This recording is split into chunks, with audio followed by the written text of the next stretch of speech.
Nick Mitchell, how'd you get in here? Did somebody leave the door open? I snuck in. There's a cat door actually. Wow, well you're in amazingly good shape then. Lithe, much they say. better than I thought. And you were out on the town recently seeing Ragtime at Carnegie Mellon University.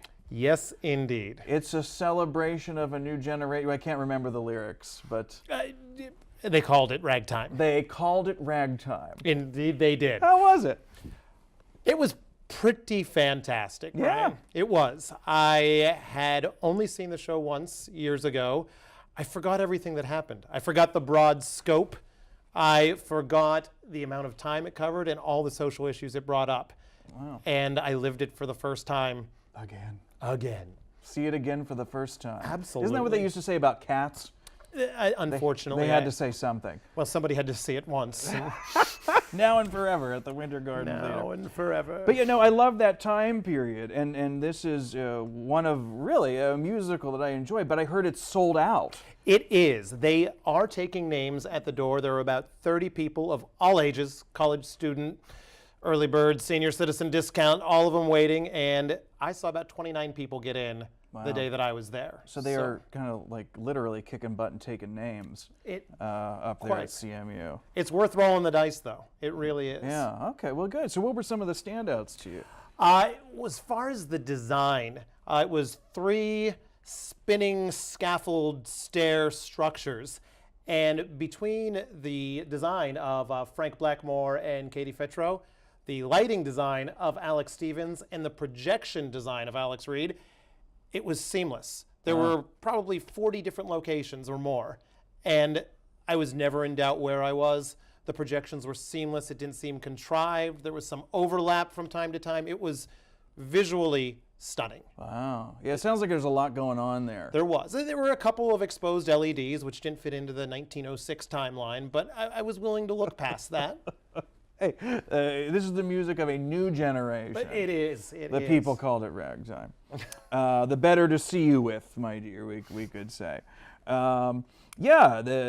on the novel Ragtime by E.L. Doctrow. I never read that. I wonder how accurate it matches up. The amount that they cram into it, It's like a novel, have to kinda. imagine. It's almost a Les Mis scope. Yeah. Because I did read Victor Hugo's Les Mis, and I watched Ragtime on stage and realized that novel has to be just boom, boom, boom, filled with facts. I really enjoyed what they did with having the 3 separate cultures and telling the stories and interweaving them. They didn't call them the upper class, the middle class. They called them the citizens of New Rochelle, who wore white and played tennis. They had the citizens of Harlem. The way you say that, though, does imply. It does. You said it with a little inflection. There was a little turn of the nose. Yeah, I caught it. The citizens of Harlem, and then the immigrants. And I thought one of the most poignant moments of the whole show, right in the beginning, a song called Journey On. Father is leaving the country to go explore because some of the families don't have names, and that's fine. And Tata, the immigrant father, is coming on a boat to America. And as they pass, one of the lyrics, I actually jotted it down. Father says, "Is it freedom or love that you pray for? Too late, long gone." A speech to the immigrants coming over. And all of a sudden, here we are in 2017, and people looking at immigrants coming to the nation and saying, what you're looking for isn't here. Yeah. But he was wrong, because, not to spoil it, but Tata doesn't have all bad news in his story. Yeah. Tata, incidentally, played by Clay Singer, was a highlight, as was Father, Henry Ayers Brown. But as most productions go, it was Coalhouse Walker who was the vocal powerhouse of the show. He wore a microphone. I don't believe he needed one in that house or anywhere. Wow. Just a voice as big as the seas. John Clay III. Wow. Just an incredible powerhouse performance. Yeah, that's a signature role there. That's a red letter. Exactly.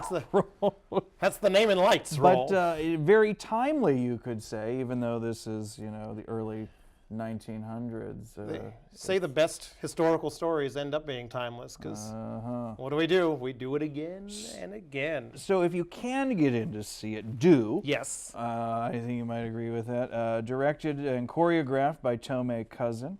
Ragtime at Carnegie Mellon University School of Drama, again through March 4th. It is sold out, but you can try to get on that waiting list, and according to you, that is worth it. I say it is worth the gamble, and if not, you go to Lulu's Noodles. No, It's not a bad night. I don't know. Is that a plug? Am I allowed to do You're that? allowed to do that. All right. I mean, great production of Ragtime or a noodle bowl. It's a consolation prize. I mean, what do you want? You're right. You're right. I'll take that. So I'll see you at Lulu's after the show, or Sounds maybe good to me. before. Good deal.